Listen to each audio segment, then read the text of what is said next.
economy, getting people to work, CPEC, China's Belt and Road Initiative. You might not like this question, but I'm going to ask it anyway. I saw in your communique with President Erdogan, you spoke about support for the Palestinian people, for example, reaffirming support for the Palestinian people. You're doing business with China. Does that mean you can't criticize them when it comes to what they're doing to the Uyghurs and putting possibly 1 million Uyghur Muslims in re-education camps that look like concentration camps?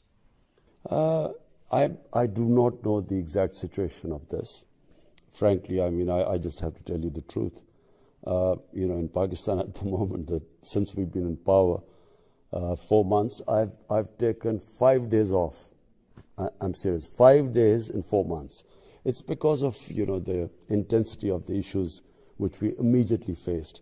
New government comes in, first time in power.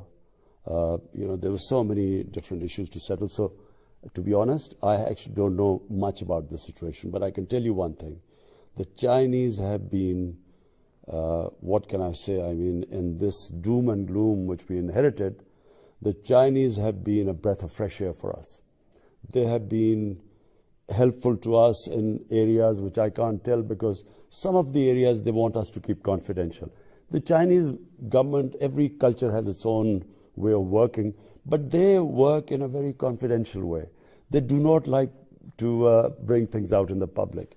So I can't talk about all the ways they've helped us, but they have been extremely helpful to us. And I must say, the future, we have these plans of reviving our economy.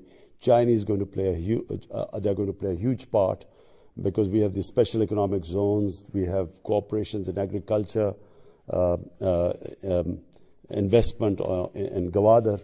So, if it's going on, would you criticize it? If it can be proved to you that it's going on? If it is, I would deal with it in a different way with the Chinese. I would approach them and speak to them confidentially. I would never talk about it in public because that's how they are.